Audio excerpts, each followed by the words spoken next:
That's all he needs to do. He just needs to play the way he played in the first series, and he'll be fine. And speaking of Arrival, he's spawning blue in the bottom right. And everything is on the line for him right now. And his opponent spawning down in the bottom left-hand corner, playing as the Orange Protoss for XL5 Academy. Brought it back from a 0-2 to a 2-2. This is Namakaye.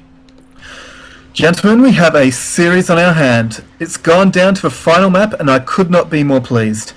That's exactly what I was hoping for. Because these two have been playing brilliantly all day, and have bring the kind of ZVP that I just love to watch. Yep. Right now, I'm just thinking, who's got the balls to bust out something cheesy? Like, if Arrival can bust out 13-12 on this map, I would respect him like hell. But that would be pretty ballsy, because he has shown that build before, and Namakaye might be expecting it.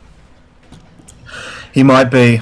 But at the same time, the last time he showed that build was in Game 2, when, he had a little bit of leeway. This is a final map with a plane float on the line. One second, this would be the perfect mind time. taking over casting for a bit? I just mute my mic for a bit. Certainly. Does that mean the camera's on me? I'm just going to assume. I'll still be able to do the obsing, so come on. Alright, then I will switch to your camera so I see what you're looking at. Alright, so we have a probe moving out of a map for Namakaye, getting a scout and trying to find out where his opponent is. Once again, we've got that gateway down for his standard fast expand, and we've got a hatch down already for Steven, no pull inside yet, so we might be seeing the free hatch before pull once again. Okay, Definitely I am back. Welcome back. Yep. And Looks on that like note about the standard- free hatch before pull, this is an interesting map for it because of how far away that third base is. The amount of creep speed it takes to connect the bases. And actually he's going to go for it, but the probe is following. So Nama will scout this, and will that mean that Steven changed up his plan? Because free hatch, Please. it's a No, he's struck down the pool behind it and he's struck down the gas. yeah, because a free hatch full pull, the timing has to be perfect, otherwise you start to fall behind. Yeah.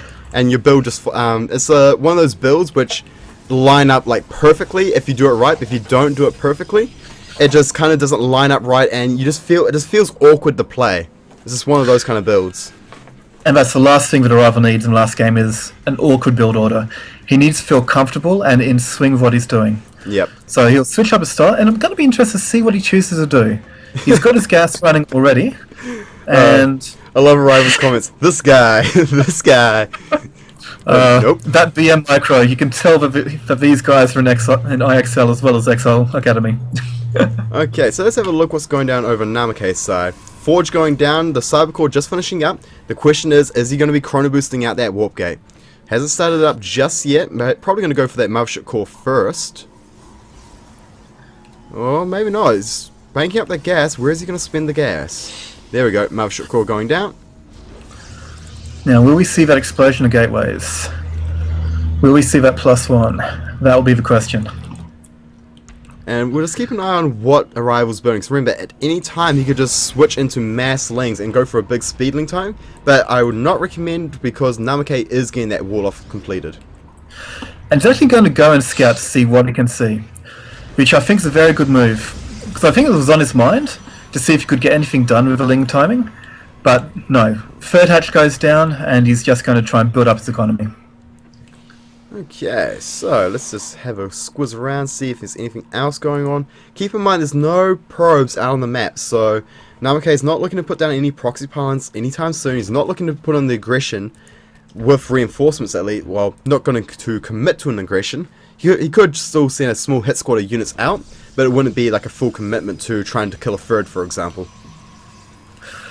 I think he wants to simply play it safe, make sure his two bases are not going to be contested, and then move out into the late game that he prefers. Yeah, I think that's his game plan as well. And for the time being, he's got the +1 started up, so he's definitely looking to get those upgrades, and hopefully Arrival remembers his upgrades this time around, because that was a big thing that happened in the last game. I can pretty much guarantee that Arrival will not be forgetting both of these games. He will have been kicking himself for making that mistake. Indeed. And I think it was the realization that he'd forgotten those upgrades that tilted him right at the end and caused the earlier GG when it was entirely necessary. Well, if the Broodlord is going down, that was pretty much GG. That's where all his bank went, and speak of the upgrades, and talking about last game, Evolution Chambers, 2 of them going down. Thank you, Stephen. You have restored our faith. Yeah. Okay, so let's have a look. Still on 3 gateways. We do have the Twilight Council coming down, so he's going to be looking to start up that blink and go for the +2. So really just playing that one style because he knows it works. And actually, this is quite nice by Arrival. Namakaye's been trying to set up his expansion at the 3rd base, but these lanes just keep get the probe. That's not the first one. Nice. He's already got like 2 or 3 pros incepting at the 3rd base there, so it's quite good to see. There we go. This is interesting. Dark Shrine. Mixing it up. This is really good by Nama because he hasn't built a single DT all today. Not a single. Wait, if he built DT in one series. But not against Arrival. Yeah, not against Arrival. No, that's right. It was it against yours? See, I can't even remember now because there's just been so much ZVPs. No, it was against Arrival. It was that game of Cactus Valley. Yes, you're right. You're right. So it won't be entirely unprecedented. And that's a lot earlier, though. And the question is... The good thing is, though, we have the layer underway. Which means when they do start to cause a problem, Overseers will not be far behind. And I know that Arrival has what it takes to deal with Dark Templar. Well, if he just blindly gets a couple of Overseers out as soon as layer finishes up, he would be in a really good position. But we'll just see what he does when his layer finishes up. Because he does have a bit of money banked up, so he can spend it on a couple of things like that. Oh, I like that. Overlord speed on the way. And what I'm also liking is the amount of map vision that Arrival has. If you take a look at his camera perspective for a moment, he's got Overlords and Watchtowers taken, so he can see anything coming in. Now, he's about to lose one of those Overlords, but even that is enough to tell him that those sentries are coming. And look at the Lings floating in, getting past the force fields. If he's not careful now, he could lose a lot. That's actually not too bad. He has forced out a lot of force fields. He got a Stalker. That was definitely well worth it. And here come the DTs though, and he sees them. The Overseers are there. He sees the DTs, and that's nice. But there's still DT in the 3rd base. That needs to be dealt with. But he's got plenty of Overseers out to deal with it. And when it comes to DTs, Namakaye is no frustration. Doesn't seem to have the same knack with him to just get them done even when scouted.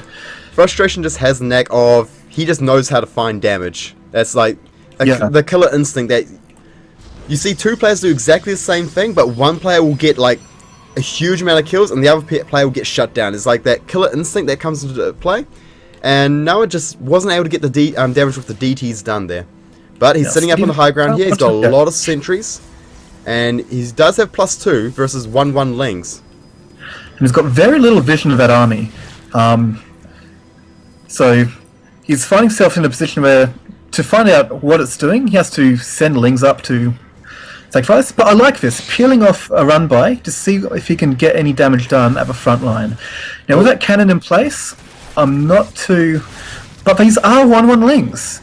That could be enough.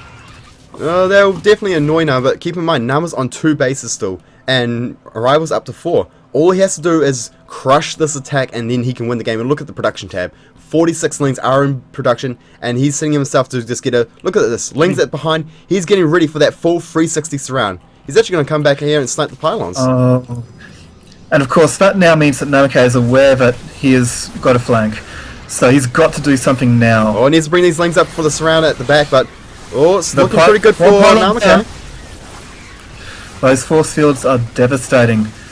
But that's 1 pylon down, another pylon potentially... Nah, he should be able to save that pylon. Yep, going to walk in more zealots, force field away. Very good engagement on Namakaye. But still, Arrival has a lot of money in the bank. He can build a lot of Lings here. But does he have the lava? He needs to build something quickly.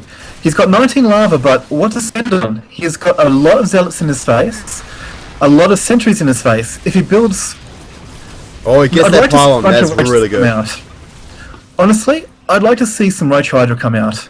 He's going to Hydra Den on the way, but he just needs to buy time until his 2-2 upgrades are finished up. Now that will make a huge difference when finding these zealots.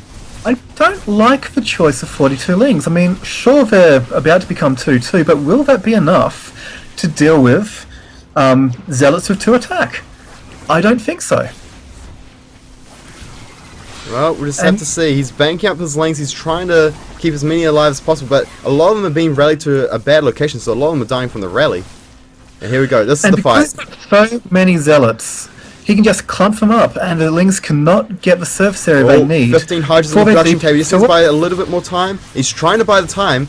Oh, it's going to come down to this. Can he get the Hydras out? Can he crush this army with his Hydras?